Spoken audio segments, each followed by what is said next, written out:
कौन ब्रह्मा का पिता है, कौन विष्णु की मां, शंकर का दादा कौन है, हमको दे बता। ये जानने के लिए कृपया सुनिए। जगत गुरु तत्वदर्शी संत रामपाल जी महाराज के अमृत वचन सर्व पवित्र धर्मों के पवित्र शास्त्रों के आधार पर। ये हमारे देवता दो भाइयों का झगड़ा हो जा तो सभ्य व्यक्ति उनका बीच बचावा करा कर कहीं लड़के ना मर जा। अरे ये देवता फूल बरसावा मरो लड़के हैं हो जाओ खत्म है तेरा गजब। इन इतिहासों को पढ़ते थे हम। अब ये काल आ गया, इनके बीच में सतम डाल दिया इनके पिता ने पिल्लर तेजों में बहुत। इसके और छोर को खोजने लगे, इन कुछ नहीं पाया। ब्रह्मा ने झूठ बोल दिया। ये कथा आप सुनते रहते हो। इसलिए इनके बीच में आ गया और फिर इनको क्या हिदायत देता है कि तुम भगवान नहीं हो, तुमने अपने आप को भगवान मान लिया। ये देखिएगा शिव पुराण 17 पृष्ठ पर हम आगे। विद्वेश्वर संहिता है ये, विद्वेश्वर संहिता भाग 1 का अध्याय 9।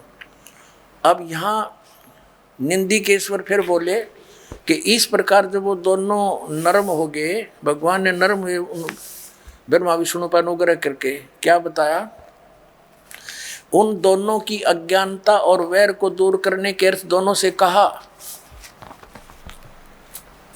कि मेरे सकल और निष्कल दो भेद से दो रूप है परंतु और ईश्वर नहीं।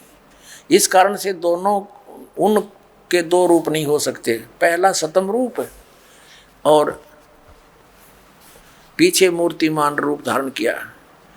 इसमें ब्रह्म निष्कल और इस रूप गुण सगुण मेरे दोनों रूप से दो दूसरे के किसी के नहीं। अब इनसे क्या कहा,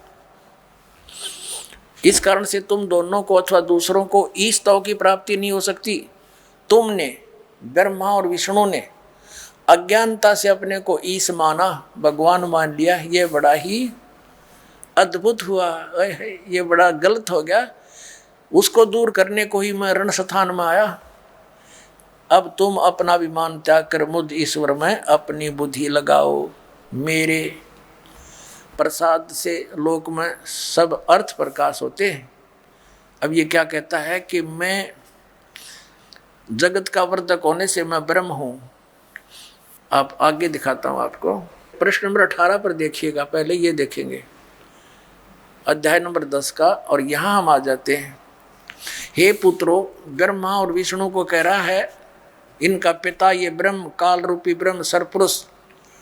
हे पुत्रो, यह कृत आपने तब से प्राप्त किया है जिसको सृष्टि की उत्पत्ति और प्रलय पालन कहता है। विष्णु और ब्रह्मा जी को इनका पिता ये काल कह रहा है कि तुमने ये कृत आपने तब से प्राप्त किए हैं जो कि सृष्टि की उत्पत्ति और पालन कहता है, जो मैंने प्रसन्न होकर तुम्हें दिया। इसी प्रकार दूसरे दो कृत रुद्र और महेश को प्रदान किए, परंतु अनुग्रह कृत कोई भी पाने को समर्थ नहीं है। अब इसमें दास तो कहना चाहा था कि दो तो ये ब्रह्मा विष्णु हो गए और रुद्र और शिव ये दो नारे हो गए, ये 4 हो गए। और 5वां ये बोल रहा है, ये 5वां जो बोल रहा है ये इनका पिता है, ये सरपुरुष है। और वहाँ ये शिव रूप में खड़ा हो गया इनके पास आके। ये ऐसे ही धोखे से काम करता है, अपनी वास्तविकता से परिचित नहीं होने देता। ब्रह्मा और विष्णु ने शंकर भगवान मान लिया। अब आगे देखना ये क्या कहता है। ये काल जो इन चारों को संबोधित कर रहा है वो कहता है कि मेरा ओंकार मंत्र है। अब हम 19 पृष्ठ पर आ गए, 18 पढ़ लिया। विद्वेश्वर संहिता अध्याय 10 ही चल रहा है। यहाँ देखना,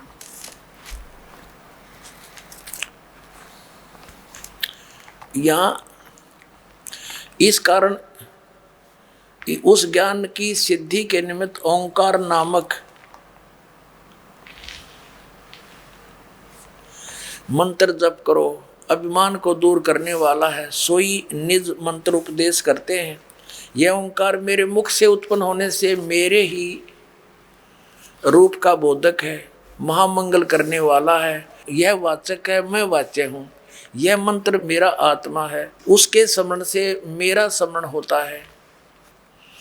उत्तर की मुख से अकार, पश्चिम के मुख से उकार, दक्षिण के मुख से मकार, पूर्व के मुख से बिंदु, मध्य के मुख से नाद उत्पन्न हुआ। इस प्रकार 5 प्रकार से ये निर्गत हुआ। वह सब एक होकर ओम ऐसा एक अक्षर हो जाता है। यह सब नाम रूपात्मक। अब कहने का भाव ये है कि ये ओम एक अक्षर इस ब्रह्मा विष्णु महेश के पिता का है। ये हो गया स्पष्ट। अब हम आते हैं पुनः देवी पुराण पर। अब इससे क्या सिद्ध हो गया कि ब्रह्मा विष्णु रुद्र और ये महेश ये भगवान नहीं है। इनका पिता खुद कह रहा है कि यू आर नॉट गॉड। अरे हमारे आचार्य शंकराचार्य हिंदू धर्म के धर्मगुरु ये इन्हीं को भगवान बता के हमें मूर्ख बना रहे। आज तक इनका कख नहीं पता था इनको वेदों गीता और पुराणों का।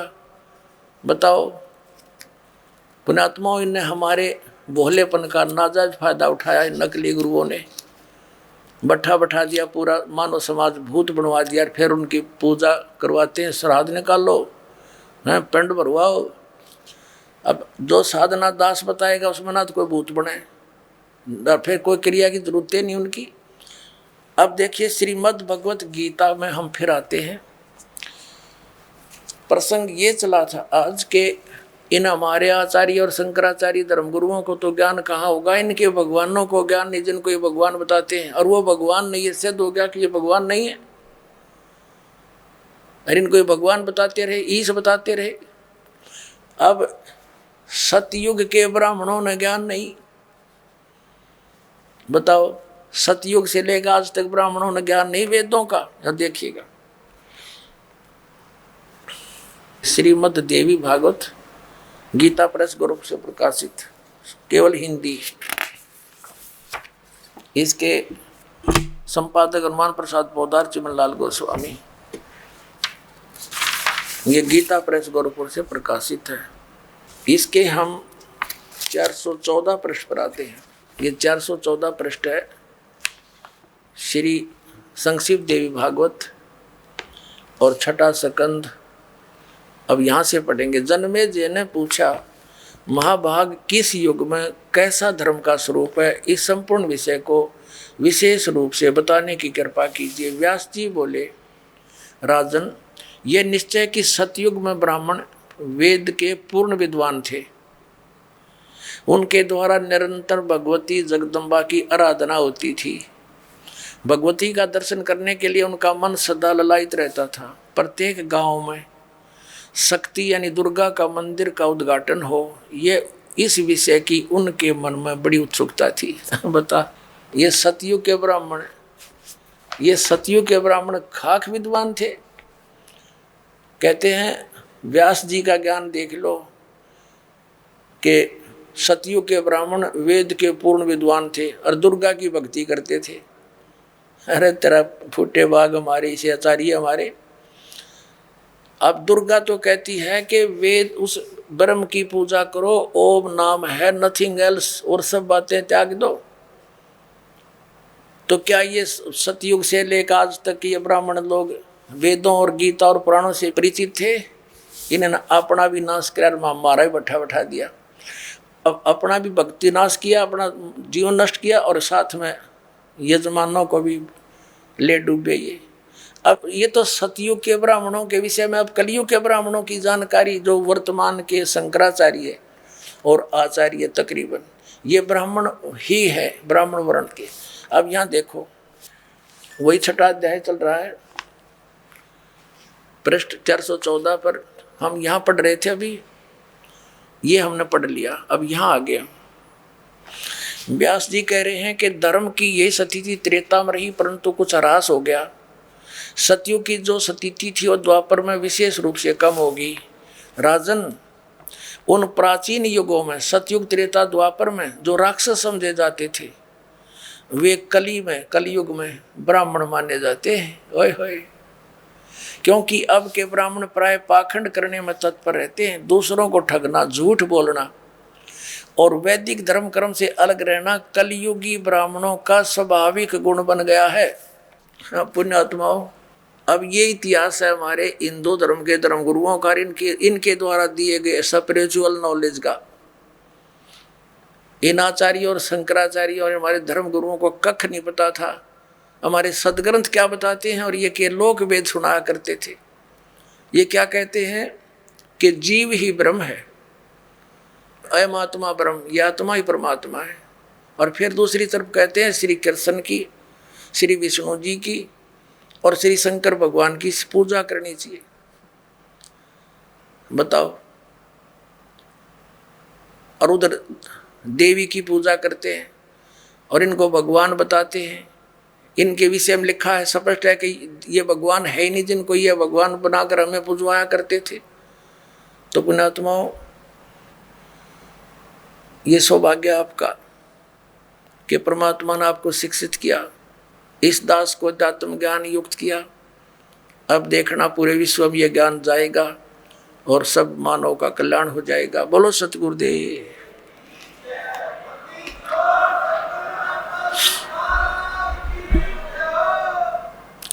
परम पिता परमात्मा पूर्ण ब्रह्म सर्व सृष्टि रचनार कबीर परमेश्वर जी की असीम कृपा से आप पुण्यात्मा सत्संग सुनने के लिए उपस्थित हुए। जिस प्यारी आत्मा के ऊपर परमात्मा की विशेष रजा होती है उसी को ये सुअवसर प्राप्त होता है।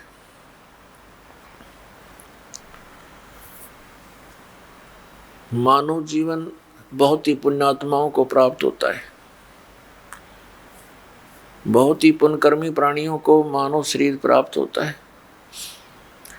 उससे भी पुण्यकर्मी प्राणी वे हैं जो परमात्मा की तलाश में, खोज में लगे हैं।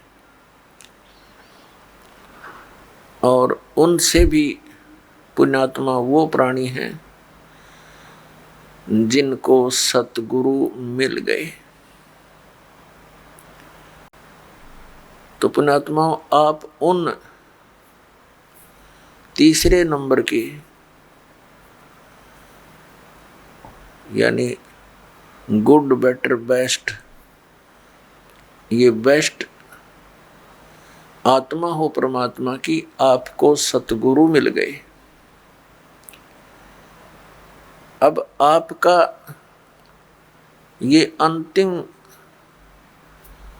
जीवन होगा यदि आप आजीवन इस सत भक्ति पर दृढ़ रहे, नियमित रहे, आप सतलोक चले जाओगे।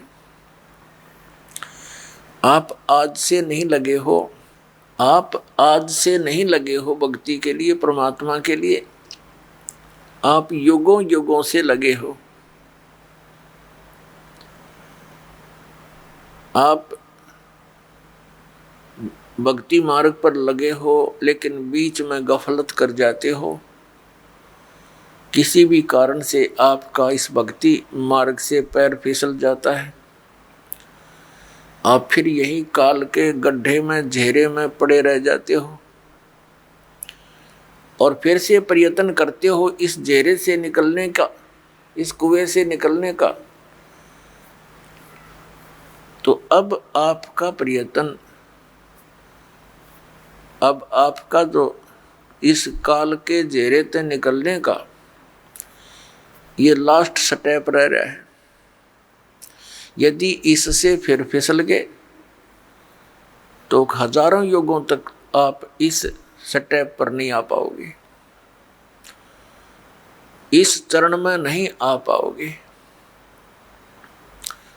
जो इस सतमार्ग से जुड़े हैं और उनका पैर फिसल गया तो वो तो बहुत कई हजार युगों के बाद ही फिर पुनः इस भक्ति मार्ग को ग्रहण कर पाओगे। कारण क्या है? कारण ये है कि ये सत भक्ति है, यथार्थ मंत्र है।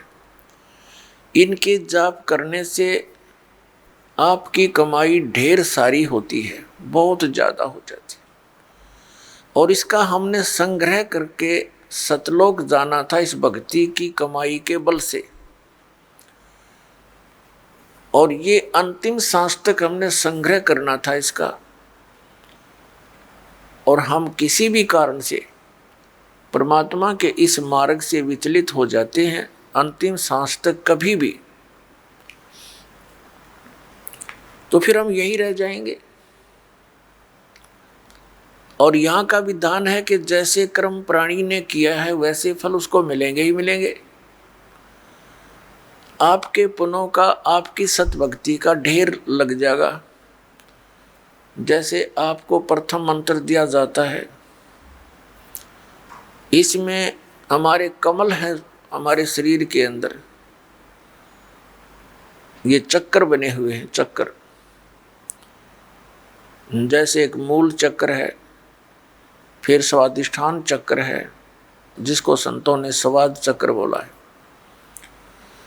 और फिर नाभि चक्र है, नाभि कमल भी कहते हैं, मूल कमल भी कहते हैं, अधिष्ठान कमल भी कहते हैं। चक्कर कहो कमल कहो, संतों ने उसे कमल बोला है, योगियों ने चक्र बोला है। फिर हृदय कमल यानी हृदय चक्र है, फिर कंठ कमल है यानी कंठ वाला चक्र है, और फिर त्रिकुटी कमल है। तो इस प्रकार हमारे शरीर में ये जितने भी कमल चक्र हैं, इन पे एक एक देवता का अधिपत्य है। मूल चक्र के ऊपर, मूल कमल के ऊपर गणेश जी का बैरियर है। ये समझ लो ये बैरियर है, अपने हम निज धाम जाना है, ये बैरियर है। प्रथम बैरियर है मूल कमल, और दूसरा बैरियर है स्वाधिष्ठान कमल यानी चक्र, स्वाद चक्र, और तीसरा बैरियर है ये नाभि चक्र, नाभि कमल। तो मूल कमल पर गणेश जी वहाँ के मुखिया हैं, और स्वाधिष्ठान चक्र रूपी बैरियर के ऊपर श्री ब्रह्मा जी का राज्य है, सत्ता है, और नाभि कमल पर विष्णु जी और लक्ष्मी जी, ये इनके साथ ही है। तो परिवार है इनका। ब्रह्मा जी के साथ उनकी पत्नी सावित्री है, और फिर हृदय कमल पर भगवान शिव और पार्वती यहाँ के ये अधिकारी हैं, और कंठ कमल में श्री दुर्गा जी। तो इस प्रकार हमने कंठ कमल तक जितने भी ये बैरियर हैं, इनसे पार होने के लिए आपको ये मंत्र दे रखे हैं, प्रथम मंत्र। तो इनकी भक्ति कमाई करके आप जब इन बैरियरों के पास निकट जाओगे तो आपके बैरियर का मार्ग साफ मिलेगा, और आपकी जो कमाई आपने प्रथम मंत्र में इन देवों की जो मजदूरी की है, साधना की है, ये आप वहाँ इनका टैक्स देते हुए चलोगे। इस प्रकार हमने सतलोक जाने में ये सहयोगी होते यदि हम इस भक्ति पर लगे रहे अंतिम सांस तक। और यदि हम इनसे फिसल गए भक्ति मार्ग से, तो फिर क्या होगा? आप जी ने जो गणेश जी के सत्र की साधना मंत्र जाप किया जो आपको दिया जाता है, तो उस कमाई को आप श्री गणेश जी के लोक में प्राप्त करोगे, वहाँ गण बन जाओगे। और जब आपके इस मंत्र की कमाई खत्म हो जाएगी उस लोक में, उसके बाद आप फिर श्री ब्रह्मा जी के लोक में जाओगे, क्योंकि आपने वो भी नाम जाप कर रखा है, उसकी कमाई बहुत घनी बनी हुई है। तो वहाँ आप अपनी पूंजी को नष्ट करोगे देवता बनकर। उसके बाद फिर आप जाओगे श्री विष्णु जी के लोक में, क्योंकि उस नाम की भी जाप की कमाई आपने कर रखी है। और फिर वहाँ आपके उस नाम की जाप की कमाई समाप्त हो जाएगी, भक्ति कमाई, वो धन, तो आपको फिर वहाँ से निकाल दिया जाएगा। फिर आप भगवान शिव के लोक में जाओगे, और इसी प्रकार वहाँ भी आपके पुण्य समाप्त होने पर, भक्ति के इस जो भगवान शंकर के सत्र का नाम आपको दे रखा है उसकी कमाई नष्ट होने पर, समाप्त होने पर, फिर आप दुर्गा जी के लोक में जाओगे। और दुर्गा जी के लोक में जाकर के अपने इस पुण्य कमाई को फिर वहां नष्ट करोगे। तो इस प्रकार आपको ये पृथ्वी पर नहीं आने देगा, क्योंकि आप इतने पुण्य बन जाएंगे आपके, और पृथ्वी पर आए बिना भक्ति मिले नहीं। और भक्ति मिलेगी इस कलयुग के अंदर, सतयुग त्रेता द्वापर में आप इस भक्ति को नहीं करते, क्योंकि आप स्वयं ही जो साधना कर रहे होते हैं उससे आपको लगता होता है कि हम बहुत सुखी हैं। और फिर आपको जो सतनाम दे रखा है, जो 2 अक्षर का, जिसमें एक ओम मंत्र है, ये ब्रह्म का। पुण्यात्माओं, एक ही जड़ी होती है, उसके प्रयोग की विधि में अंतर होने से उसका गुण बदल जाता है। तो यही समझ लेना कि जो मंत्र आपको प्रथम मंत्र में दिए हैं, वहाँ उस विधि से जाप करने से उसका गुण वही है। अब इस मंत्र में जो सतनाम बनाकर आपको दिया है, इसकी साधना करने से, इस विधि से इसका गुण अन्य होता, लाभ भिन्न होता है। कई बोली आत्मा, क्योंकि हम युगों युगों से अज्ञान से परिपूर्ण हैं, अब ये तत्व ज्ञान प्राप्त हुआ है तो हम वकील बन जाते हैं उस अज्ञान आधार से। तो उसमें आप जी ने ये सोचना चाहिए, यदि हम विद्वान होते तो हमें ये ज्ञान पहले ही प्राप्त होता। आप विद्वान नहीं, बुद्धिमान अवश्य, लेकिन उस बुद्धि का दुरुपयोग करके आप भगवान से दूर हो जाओगे। इस दास ने जो मार्गदर्शन किया है ये गॉड गिवन है, ये किसी डूम बाट के गीत नहीं है। तो इसके अंदर आप जी ने बिल्कुल सोचना बंद कर देना चाहिए। उपदेश लेने के बाद, उपदेश लेने से पहले आप बिल्कुल वकील बने रहो, खूब अच्छी तरह निरीक्षण करो हर एक बात का, और तब दीक्षा ग्रहण करो। दीक्षा ग्रहण करके यदि गुरु जी के वचनों में आपको अविश्वास होता है तो आपका नाम खंडित हो जाता है, भगवान से दूर हो जाते हो। इसलिए दास सबसे पहले आपको ज्ञान ग्रहण करने के लिए पुस्तकें देता है, सीडी बना रखी है, ये सुनो, देखो, मिलाओ दूसरे संतों से, और जब आपको संतुष्टि हो जाए कि ये मार्ग फाइनल है, सही है, तो दीक्षा लो, अन्यथा मत लो। तो जो दास फिर आपको जो भी ज्ञान दे, आप एक अच्छे विद्यार्थी की तरह निसंशय होकर सुनो, श्रद्धा से सुनो, ब्लाइंड फेथ करके सुनो। पुण्यात्माओं, श्रद्धालु हमेशा अपने गुरु जी के वचन पर अंधविश्वास करता है और वही सफल होता है। लेकिन इस गुण का इन नकली गुरुओं ने दुरुपयोग कर लिया। जितने भी आप देखते हो ये संत और इनके पास गए हुए डिवोटी कितने समर्पित हैं। वो गुरुजी जो भी ज्ञान बताते हैं शिरोधार्य होता है। उनके विषय में कोई कहता है, जैसे तत्व ज्ञान के आधार से हमारे भक्त अन्य संतों के शिष्यों को बताते हैं कि आपकी साधना ठीक नहीं, आपके गुरुजी के पास मोक्ष मार्ग नहीं, तो वो बहुत दुखी हो जाते हैं और कहते हैं आप मेरे गुरुजी के बारे में कुछ ना बोलो। तो पुण्यात्माओं, वो ड्यूटी तो सही है, उनका आस्था होनी ही चाहिए, लेकिन वो नकली गुरुओं के पास वो श्रद्धा बनाए बैठे। अब जैसे आम के पौधे को बीज कर यदि कोई ये आस्था लगाए बैठा है कि मैं आम खाऊंगा, इसके आम लगेंगे बड़ा होकर, तो वो बिल्कुल सही है, उसका बिल्कुल सही उद्देश्य है और ठीक उसकी क्रिया है। और यदि बबूल का पेड़ पौधा बो करके और वो ये कहता है कि ये बड़ा होगा, इसके आम लगेंगे, और उसको कोई जानकार व्यक्ति ये सलाह देता है कि ये आम का पौधा नहीं है, इसको आम नहीं लग सकते, और वो ये कहे कि तू मेरी भक्ति मार्ग को यानी मेरे पौधे को गलत मत बता, तो वो उसकी एक तो श्रद्धा है, जिस व्यक्ति ने उसको आम का पौधा बता करके बबूल दे रखा है, वो पूरा विश्वास किए बैठा है उस नकली आदमी पर। तो उस व्यक्ति को चाहिए कि इस व्यक्ति ने मेरे पौधे को ये बबूल क्यों बताया, उसकी फिर पूरा निरीक्षण करना चाहिए, तब उसकी सिंचाई करे, ना तो बबूल बोने का क्या यूज।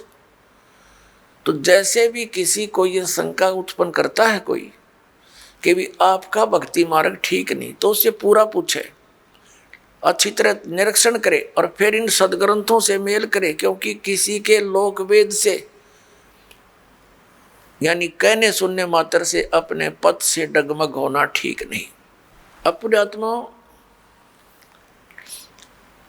ये दास आपको जो ज्ञान देता है ये शास्त्र अनुकूल है। पवित्र श्रीमद् भगवत गीता, पवित्र चारों वेद और पवित्र पुराण, ये पवित्र हिंदू धर्म के श्रद्धालुओं के लिए शिरोधार्य है। और हमने शिरोधार्य का अर्थ होता है इनमें जो लिखा है वो सत्य है, और इससे बाहर कोई बताता वो असत्य है। असत्य डुप्लीकेट और सत्य ओरिजिनल। तो ओरिजिनल वस्तु से लाभ होगा, डुप्लीकेट से नहीं होगा। श्रीमद् भगवत गीता अध्याय नंबर 16 के श्लोक 23-24 में स्पष्ट किया है कि अर्जुन, शास्त्र विधि को त्याग कर जो मनमाना आचरण करते हैं उनको न तो कोई सुख प्राप्त होता है, न उनकी गति होती है, और न ही कोई सिद्धि को प्राप्त होते हैं, अर्थात यूजलेस। तो फिर फायदा क्या उस भक्ति के करने का। तो गीता अध्याय नंबर 16 के श्लोक नंबर 24 में तुरंत कहा कि इससे तेरे लिए अर्जुन कर्तव्य और अकर्तव्य की व्यवस्था में, यानी कौन सी भक्ति करनी चाहिए और कौन सी ना करनी चाहिए, सदग्रंथ ही प्रमाण है, उनको आधार मानना। सदग्रंथों के विपरीत कोई ज्ञान देता है उसको स्वीकार मत करना, वो गुरु ठीक नहीं। भावार्थ ये है इस पवित्र सदग्रंथ के इस श्लोकों का। तो पुण्यात्माओं, ऐसे तो आपको भी कोई कह सकता है कि आपके गुरुजी का ज्ञान ठीक नहीं, तो उसे प्रमाण लीजिए और फिर अपने प्रमाण दीजिए, और फिर भी आपको कोई भिन्नता लगे तो बेशक किसी को स्वीकार कर लीजिए। लेकिन दास ये दावे के साथ कहता है कि इस विश्व के अंदर इस दास के अतिरिक्त न तो तत्व ज्ञान है और न ही भक्ति का कोई मंत्र समाधान है। सबके पास यूजलेस मंत्र है, मोक्षदायक नहीं है, वो सब झूठे और गलत मंत्र है, शास्त्र विरुद्ध ज्ञान है। ये ढोल के डंके पर कहते हैं। और ऐसा है तो प्रमाण दे कोई हमारे सामने आए। हमने अध्यात्म ज्ञान चर्चा का एक प्रोग्राम चलाया, उसमें सामने आए और अपना पक्ष प्रस्तुत करे।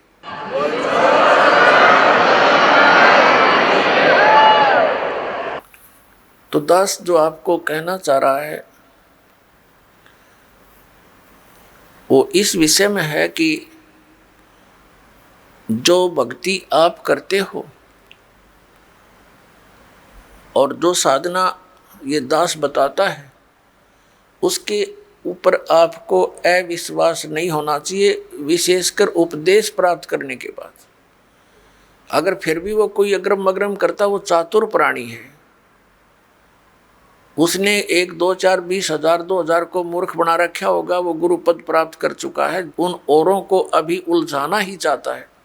अन्यथा इतने प्रमाण देखकर तो मूढ़मती भी इंसान समझ जाता है कि यह संत क्या बताना चाहता है। तो कहने का दास का तात्पर्य ये है कि जब आप उपदेशी हो जाओ उसके बाद आप दास के वचन सुनो और उनको फाइनल मानो। उपदेश लेने से पहले आप पूरी तर्क वितर्क करो, अपने माइंड से एक दूसरे के साथ करो कि ये कैसे लिखा है, ये ऐसे लिखा, फिर प्रमाण देखो। हमने तो अध्याय और उनके पृष्ठ नंबर और अध्याय नंबर, उनके श्लोक नंबर दे रखे हैं, आपके प्रमाणित ग्रंथ होंगे। पुण्यात्माओं, दास अपनी तरफ से एक शब्द नहीं बोलता, क्योंकि हम जीव हैं। जीव जो अपनी तरफ से बोलेगा वो यदि सदग्रंथों से परिचित नहीं है तो जीव सतर्का ही बोल सकता है। लेकिन दास ने उन सदग्रंथों को पढ़ा है जो गॉड गिवन है, और गॉड गिवन जो विचार हैं वो जीव सतर से बाहर होते हैं। गॉड गिवन परमात्मा दत्त जो ज्ञान है उस पर जीव सोच ही नहीं सकता वहां तक, तो उनको हमने फाइनल ही मानना होगा।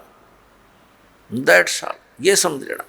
और ये आपको निश्चय हो जाना चाहिए कि दास जो बोलेगा वो सदग्रंथों से ही बोलता है, जो सदग्रंथों में लिखा है, और जिसको हमारे धर्मगुरु समझ नहीं सके दास उनको समझा रहा है कि इस सदग्रंथ का कहने का तात्पर्य ये है, ये न्यू का न्यू लिखा हुआ है, एज इट इज रिटन है, जो का त्यों लिखा हुआ है, और उसको हमारे धर्मगुरु समझ नहीं सके, बस इतनी सी बात है। अब धर्मगुरु कौन होता है? जो धार्मिकता और सदग्रंथों का ज्ञान दे, और जो सदग्रंथों के विपरीत ज्ञान देता है और आपस में लड़ा के मारता है, वो ना धर्मगुरु है ना उसके धार्मिकता आसपास है, वो तो एक राक्षस व्यक्ति है। पीछे आप देखते आए हो, हिंदुओं के गुरु मुसलमानों के साथ लड़ाते हैं, मुसलमानों के गुरु हिंदुओं के साथ लड़ाई करवाते हैं अपने उल्लू सीधा करने के लिए, और वो हमें मूर्ख बनाते रहे। अब हम देखेंगे अपने सदग्रंथों को, और सदग्रंथों में वर्णित विधि है, उससे हम मोक्ष प्राप्ति करेंगे। तो दास आपको बता रहा था कि जो मंत्र आपको दिए जाते हैं ये आपको यहाँ प्रयोग नहीं करने चाहिए थे। आप इनकी कमाई को संग्रहित करना है, सुरक्षित रखना है, किसी को आशीर्वाद नहीं देना, किसी को कोई दुआ या बद्दुआ नहीं देना। बद्दुआ दोगे तो भी आपकी पुण्य अक्षीण होंगे, और किसी को आशीर्वाद दोगे तो भी आपके भक्ति कमाई समाप्त होगी, खर्च होगी। अब जैसे कोई एक पहिए से, एक टायर से हवा और दूसरे टायर में भरे, वो कितना बुद्धिमान है, दोनों कंडम वो यूज है इसका। ये बुद्धिमान व्यक्ति ऐसे काम करता है, उसको सलाह देगा भाई यहाँ से जाइए, वहाँ आगे एक हवा भरने का यंत्र है, आप वहाँ से हवा भराइए, दोनों का काम चले।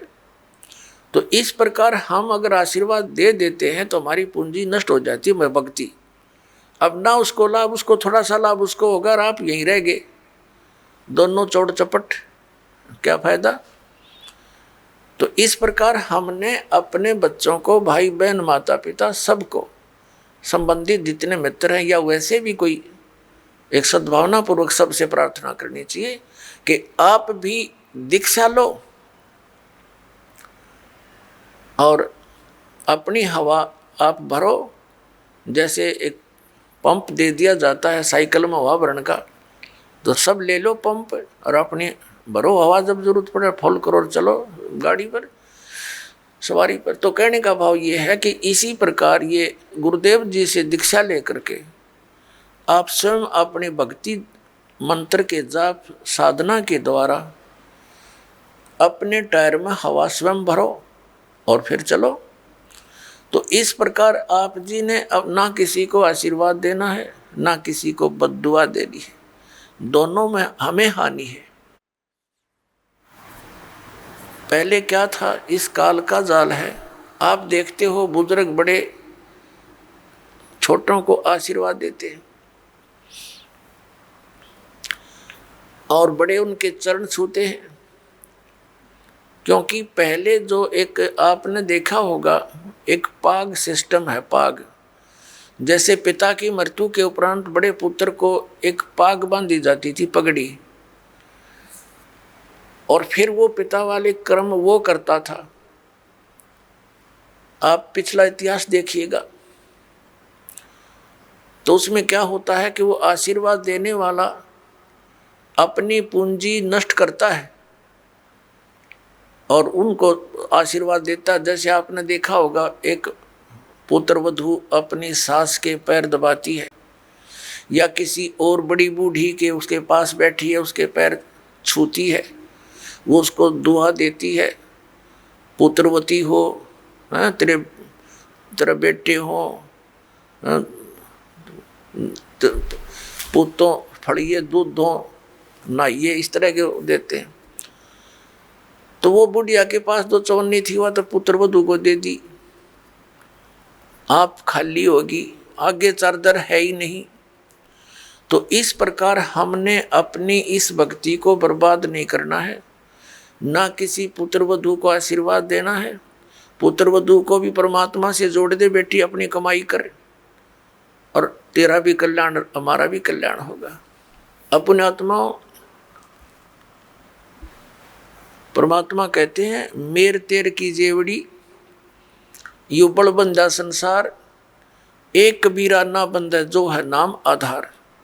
जिसने नाम प्राप्त हो गया, परमात्मा को आधार मानकर चल रहा है, वो इस संसार की मेर तेर की जेवड़ी में बंधा नहीं गा।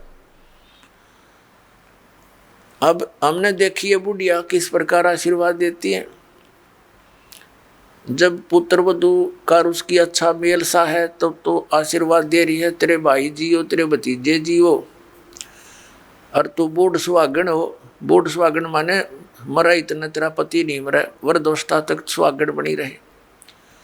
और अगले दिन उसकी होगी अनपन, बुढ़िया दे रही है गाल उसने, तेरे भाई मरियो, तेरे भतीजे मरियो, तो रांड होइयो। बताओ, वो दूना टोटा कर लिया उसने। पहले तो आशीर्वाद देकर खोई, फिर उसने बददुआ देकर भक्ति खोई। तो ये कोई बात हुई? जो दास आपको कह रहा था कि ये भक्ति मार्ग जो अब प्रारंभ हुआ है, ये चौथे युग में ही होता है।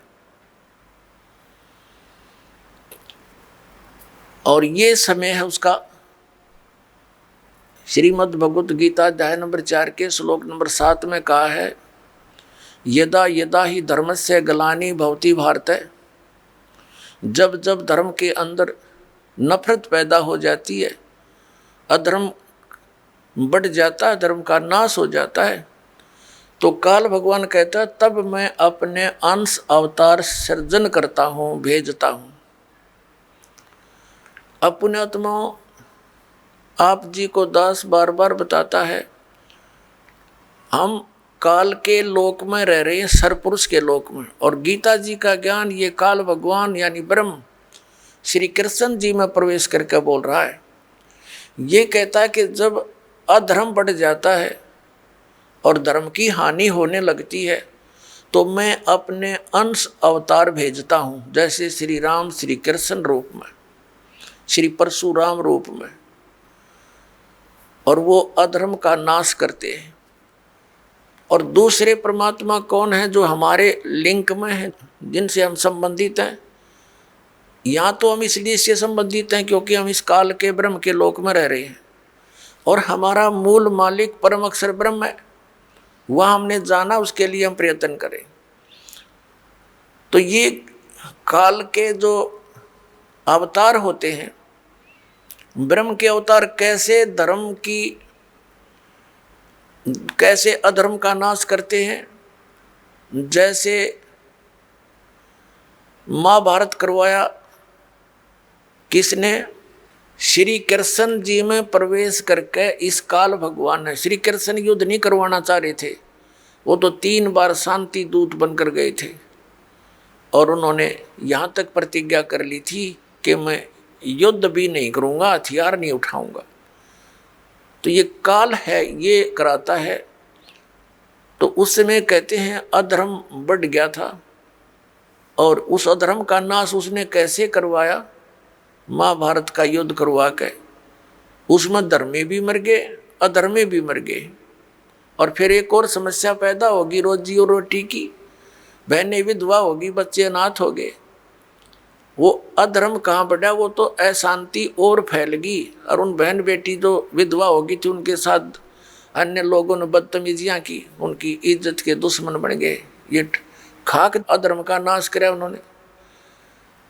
अब जैसे परशुराम जी ने अक्षत्रियों को मार डाला, क्योंकि वो सब निर्दयी, अत्याचारी, अन्यायी हो गए थे।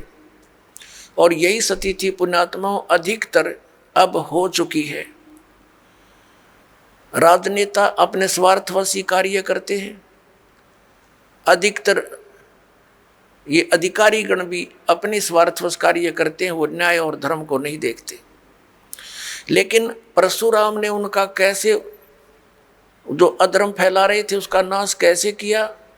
उनको सबको फरसे से काट डाला, उनकी हत्या कर दी। अब वो क्या अधर्म का नाश करे उसने? उनकी पत्नियां विधवा हुई, उनके साथ लोगों ने, शेष बचे हुए लोगों ने और ज्यादा पाप किए, अधर्म किए, उनके बच्चे भूखे मर गए। ये टट्टू अधर्म का नाश किया इन्होंने। तो पुण्यात्मा, परमात्मा कैसे उस अधर्म का नाश करता है, अधर्म की कैसे प्रलय करता है जो अब होने जा रही है। परमेश्वर 600 वर्ष पहले आए थे, उस समय उन्होंने ये तत्व ज्ञान और अपनी समर्थता का प्रमाण दिया था। परमात्मा ने ऐसे सुख दिए थे उन जो उनकी शरण में आए थे। 64 लाख से हुए थे कबीर परमेश्वर जी के। सन 1398 से सन 1518 तक 120 वर्ष परमात्मा इस पृथ्वी पर रहे। एक जनसाधारण की लीला की, जुलाहे का कार्य किया और एक परम संत की भूमिका की, तत्वदर्शी संत की भूमिका की। और जो भी उनकी शरण में आए उनके आशीर्वाद मात्र से उनको सुख होना शुरू हो गया। यानी परमात्मा की सतिथि को पुनः स्थापित किया कबीर परमेश्वर जी ने और अधर्म का नाश किया। और वही उसके बाद फिर उन महापुरुषों के मिलते रहते हैं, वो आकर के उनके द्वारा फिर अपने धर्म का प्रचार कराते हैं। उनसे सुख होता है, जनता को भक्ति में आस्था बनी रहती है। तो अभी ये 50-60 वर्ष पहले तक पुण्यात्माओं, आप पिछला इतिहास देखो, कितना शांति से रहते थे लोग। दुखी को दुखी देखकर दुखी होते थे, उसकी मदद करते थे। एक घर में कोई अभाव होता किसी वस्तु का तो गांव इकट्ठा हो जाता था और भाई उसकी मदद करो, कोई किसी कारण से कोई उसके ऊपर आपत्ति आई है तो। और अब खुश होते हैं किसी का हानि होती है तो अब बिजली गिर गई। उन महापुरुषों के द्वारा स्थापित किया हुआ धर्म अभी तक चल रहा था, अब फिर दया करी है दाता ने। ये आप देख रहे हो, क्योंकि दास के जीवन में ये 61वां वर्ष चल रहा है। इससे पहले का भी समय देखा और वर्तमान का समय भी दास देख रहा है। दिन और रात की बिजली गिर गई है, इतना अंतर हो गया। अब परमात्मा अपने भी वो अंश अवतार भेजता है। जैसे आदरणीय नानक साहिब जी आए, पूरे पंजाब क्षेत्र में धार्मिकता को कूट कूट कर भर दिया। लेकिन 10वें श्री गुरु जी जो थे इनके, गुरु गोविंद सिंह जी, उसके बाद कोई संत गुरु ना रहा। केवल गुरु ग्रंथ साहिब को उन्होंने गुरु मानना प्रारंभ कर दिया। अपनी अपनी डफली, अपना अपना राग शुरू हो गया, शराब पीने लगे, मांस खाने लगे। अपने आत्माओं, जैसे गुरु ग्रंथ साहिब क्या है, ये तो एक विधान है भगवान का, और उस विधान को मेंटेन करने के लिए राजा की आवश्यकता होती है, संत की। तो जैसे हमारा विधान बना के छोड़ दिया और कोई प्रधानमंत्री राष्ट्रपति कोई बने नहीं और यूँ कहें जा कि इस विधान को राष्ट्रपति मान लो, तो सब आप अपनी डफली बजाओगे, वो तो सारा बात बिगड़ जाएगी। तो उस विधान में जो भी नियम है उनका पालन करवाने वाले संत की आवश्यकता अवश्य पड़ेगी, और तब ये धार्मिकता बनी रहेगी। ये दास का एक संत होने के नाते एक सलाह है और सच्चाई है। तो अब ये कितना अंतर हो गया उसी पवित्र धर्म में। मुसलमान धर्म चला उस समय भी, उसमें कोई ऐसा मांस और शराब का और तम्बाकू का बिल्कुल समावेश नहीं था। और अब इसमें भी ऐसे ही बहुत बुराई करगी, मांस खाते हैं और तम्बाकू पीना, ये तो आम बात हो गई है। तो पुण्यात्माओं, अब ये अधर्म का नाश होगा, नास्तिकता का अंत होगा और सब लोग धर्म की तरफ चलेंगे, क्योंकि अधर्म करके सब थक चुके हैं। शराब मांस तम्बाकू पी कर थक चुके हैं, लेकिन इनको कोई विकल्प नहीं दिखता, क्योंकि समाज के अंदर ये बुराई घनी करगी और कदम कदम पर आगे साथी मिले हैं पीने और खाने वाले। तो अब ये दास जो ट्राई कर रहा है, कोशिश कर रहा है कि सबद समाज बनाए, और समाज ही बच्चे जो पुण्यात्मा हैं वही अधिक मात्रा में हो जाएंगे बीड़ी शराब मांस तम्बाकू से दूर और सतभक्ति करने वाले। तो धीरे धीरे उन बुराई को हटाएंगे, अन्य को भी दूर करेंगे, वो भी देखम देखा फिर अच्छाई पर लगेंगे। जैसे देखम देखा ये बुराई सब में घर कर गई है। तो जो दास आपको अप्रसंग जो चल रहा है पुण्यात्माओं, कि अब ये जो समय है ये इन 4 युगों की करीब है, सतयुग, त्रेता, द्वापर की और इस कलयुग की। अब ये वो कहते हैं ना प्राइम टाइम है भक्ति का, मोक्ष कराने का। सतयुग, त्रेता, द्वापर में प्राणी वैसे ही बहुत सुखी थे, अच्छी आत्माओं का जन्म होता है, तो वो जो भी भक्ति शास्त्र विरुद्ध भी कर रहे होते हैं तो भी उनको सुख होता है। तो वो ये समझ बैठते हैं कि जो साधनाएं हम कर रहे हैं इन्हीं से हमें लाभ हो रहा। जैसे ये दास पहले भगवान श्री कृष्ण, भगवान विष्णु, भगवान शंकर जी, बाबा श्याम जी, हनुमान जी और भी जो देवी देवता हमारे पवित्र धर्म में हमें पूज्य बता रखे थे, सबकी पूजा करते थे। और वो अब पता चला वो तो शास्त्र विरुद्ध साधना थी जिससे लाभ हो ही नहीं सकता। और फिर भी बहुत से ढेर सारे सुख अपने जीवन में हो रहे थे। हम ये सोच बैठे थे कि इन्हीं साधनाओं से हमें लाभ हो रहा है। अब पता चला कि उन्हीं पूजाओं को करने वाले हमारे पड़ोस में, गांव में, उनके सर्वनाश हो गए। कभी बुद्धि नहीं गई कि ये भी वही पूजा करते हैं और इनका कति नाश हो गया और हमें कैसे लाभ मिल रहा है। वो प्रारब्ध कर्म ही हमें प्रफुल्लित हो रहा था। जिनके प्रारब्ध में पाप थे वो पाप उनको कैर तोड़ रहे थे, जिनके प्रारब्ध में सुख थे, पुण्य कर्म थे, उनको फल मिल रहे थे। पूजा दोनों ही एक जैसी कर रहे थे। अब ये पता चला कि जो साधनाएं हम कर रहे थे उनके फल से, उनके प्रतिफल से हमें कोई सुख नहीं था। ये हमारे पुण्य संस्कार थे, पिछले जन्म के संग्रहित जो प्रारब्ध बनाकर हमें दिए गए थे वही प्रफुल्लित हो रहे थे। और एक ऐसे भी देखे हमने जो राम नाम का आसपास भी नहीं, गुट्टी लावें, सारा दिन बकवाद करें, ताश खेल रहे, कोई राम नाम का जिक्र करे, उसका मजाक करें, और उनके ठाठ हैं, उनकी गाड़ियां चलती हैं, ट्रक चलते हैं, और वो कुछ भी ना कर रहे। तो अब पता चला तत्व ज्ञान की रोशनी में कि वो सर्व उनको प्रारब्ध ही प्राप्त है। आगे उनका भट्ठा बैठेगा एक कदम, जब तक पिछले जन्म की बैटरी चार्ज है इन्वर्टर की। जिस प्रकार इन्वर्टर की बैटरी चार्ज है और फिर चार्जर लगा नहीं रखा, तो वो जब तक उसकी अक्षमता है उसके अंदर वो चलती रहेगी, काम करती रहेगी, और फिर एक ही दम वो सब डाउन होगी बैटरी, सब लाभ बंद हो जाएंगे। ठीक इसी प्रकार जिन पुण्यकर्मी प्राणियों के पिछले पुण्य उनके साथ हैं, आज वो कति सुखी दिखाई देते हैं और वो भक्ति भी ना करते। वो भक्ति भी नहीं करते और करते हैं तो शास्त्र विरुद्ध कर रहे हैं, और वो फिर भी सुखी नजर आते हैं। तो उनको ये भ्रम हो चुका है कि हम जो पूजाएं करते हैं ये हमारी इस भक्ति के प्रतिफल में मिल रहे हैं, तो ये उनकी भूल है। इसी प्रकार सतयुग, त्रेता, द्वापर में सभी प्राणी, वो बहुत पुण्यकर्मी प्राणियों का जन्म उन युगों में होता है, तो उनके पूर्व जन्म के संस्कारों से उन्हें लाभ मिलते रहते हैं। वो सोचते हैं हम सुखी हैं इसी साधना से, तो उनको कोई कहे कि ये पूजा छोड़कर ये करो, वो नहीं मानते। दूसरा कारण उस समय क्या रहा कि उस समय शिक्षा नहीं थी। शिक्षा के अधिकारी केवल एक ब्राह्मण वर्ण के व्यक्ति होते थे, वही पढ़ते थे, वही अपने बच्चों को शिक्षा देते थे आध्यात्मिक ज्ञान की।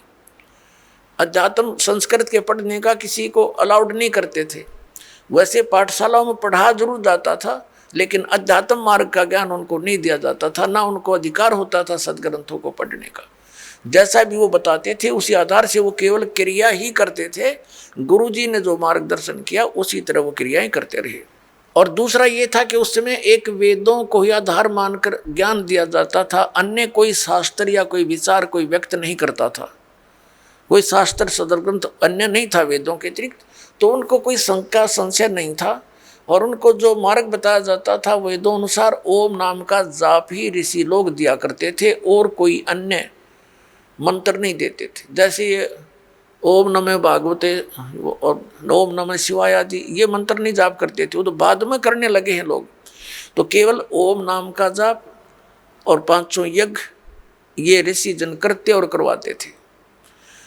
तो उस समय जो साधना वो ओम नाम का जाप और गुरु परंपरा से करते थे, उनको भविष्य की पुण्य तो एकत्रित होते थे, लेकिन लाभ उनको पिछले ही संस्कारों से मिल रहा होता था। ओम नाम के जाप से उनको क्या लाभ होता था? ब्रह्मलोक प्राप्ति। जैसे आपने श्री महावीर जैन जी के जीवन में बहुत बार दास ने दिखाया है, वो महापुरुष तो वेदों अनुसार साधना करते थे, जिस कारण से 80 लाख बार तो वो देवता पद को प्राप्त किया उन्होंने। और फिर कितना कैर टूटा पाप के कारण, 60 करोड़ बार गधा, 30 करोड़ बार कुत्ता और बिल्ली थी, पता नहीं कितनी बार उन्हें ऐसे कष्ट भोगे। तो ये विधान है यहाँ के भगवान का। तो सतयुग त्रेता द्वापर में कोई भी प्राणी परमात्मा के इस ज्ञान को ग्रहण नहीं कर सकता। कोई ये कहे कि ब्रह्म से ऊपर भगवान है, और कोई ये कहे कि श्री कृष्ण और राम से ऊपर कोई शक्ति है, विष्णु और ब्रह्मा से ऊपर शक्ति है, तो सतयुग त्रेता द्वापर में लोग नहीं मानते, क्योंकि वो स्वयं सुखी होते। और इब कलयुग में क्या है, इस काल न करी थी हेरा फेरी हमारे साथ। क्या हेरा फेरी की थी कि परमात्मा से कहा था कि जब तुम्हारा वो प्राइम टाइम आवेगा कलयुग में पार करने का, तो उससे पहले मैं अनेकों पंथ, अनेकों मजहब बना दूंगा, सबको भ्रमित करवा दूंगा, मंदिर मस्जिद गुरुद्वारे और इन तीर्थों तक सीमित कर दूंगा, श्री राम कृष्ण देवता आदि पर पूर्ण दृढ़ कर दूंगा। और जब तेरा कोई संत आएगा, तेरा अवतार आएगा इस अज्ञान का नाश करने के लिए, तो उसकी कोई नहीं सुनेगा। इसलिए काल ने कलयुग का समय परमात्मा से मांगा था कि कलयुग में आप कितने ही प्राणी मुक्त करा लेना। परमात्मा को पता था, कबीर परमेश्वर जी को, कि सतयुग त्रेता द्वापर में ये प्राणी दुखी नहीं होंगे, इनके पुण्य इनके साथ रहेंगे, ये मेरे विचारों को कतई नहीं मानेंगे। और कलयुग में काल ने चाल चली थी कि इनको नास्तिक कर दूं, ये भक्ति चाहे ही नहीं, कोई आवे तो उनका संदेश वाहक परमात्मा का, तो ये सुना ही नहीं। जैसे पूरा चीन नास्तिक हो गया, पूरा रूस नास्तिक हो गया। काल का ये दाव था कि भारतवर्ष को भी नास्तिक कर दूं। इसके लिए इसने कौन से कदम उठाए? पहले तो बुद्ध धर्म की शुरुआत की। बुद्ध धर्म के ऊपर परमात्मा ने दया करी, आदि शंकराचार्य को भेजकर उस बुद्ध धर्म को बंद किया और अपना धर्म चला दिया। काल भगवान ने उसको भी ग्रिप कर लिया।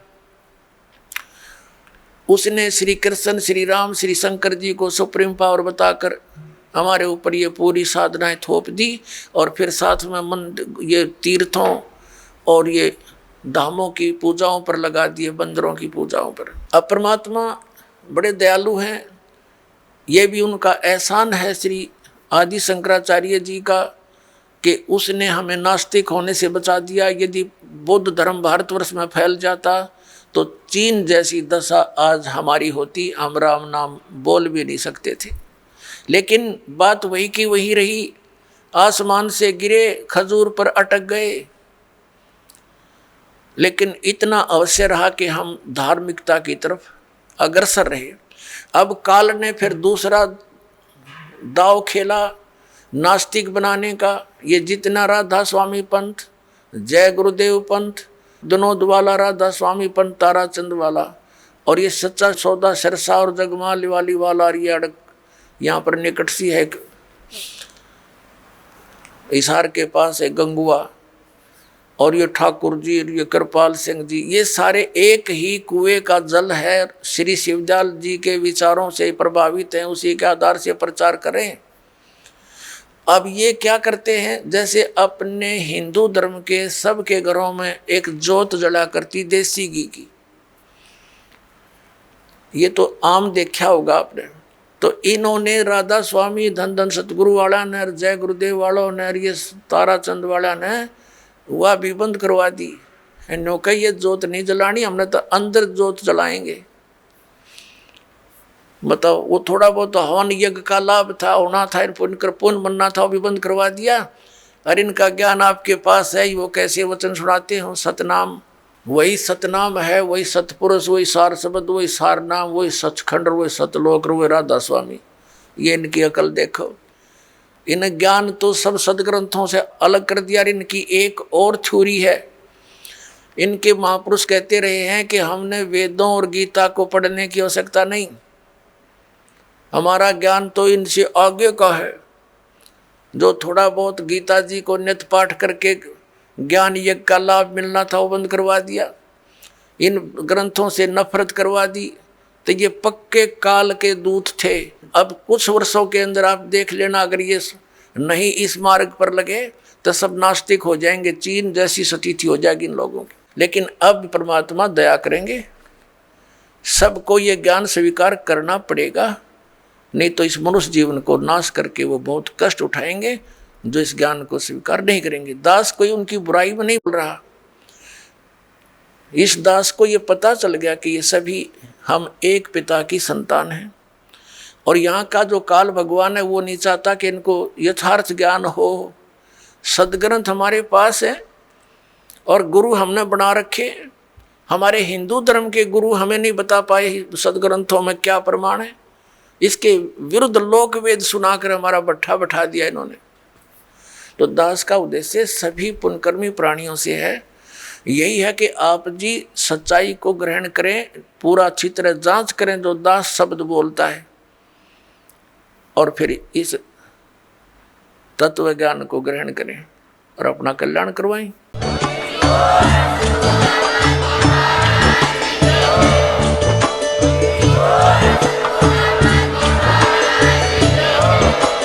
आप सुन रहे थे जगत गुरु तत्वदर्शी संत रामपाल जी महाराज जी के मंगल प्रवचन। अधिक जानकारी के लिए विजिट कीजिए हमारी वेबसाइट www.jagatgururampalji.org। संत रामपाल जी महाराज जी के शुभ आशीर्वाद से पूरे विश्व भर में 500 से भी ज्यादा नाम दीक्षा केंद्र हैं, जिन पर संत रामपाल जी महाराज जी द्वारा ऑनलाइन निशुल्क नाम दीक्षा दी जा रही है। अपने नजदीकी नाम दीक्षा केंद्र का पता करने के लिए संपर्क करें 8222880541।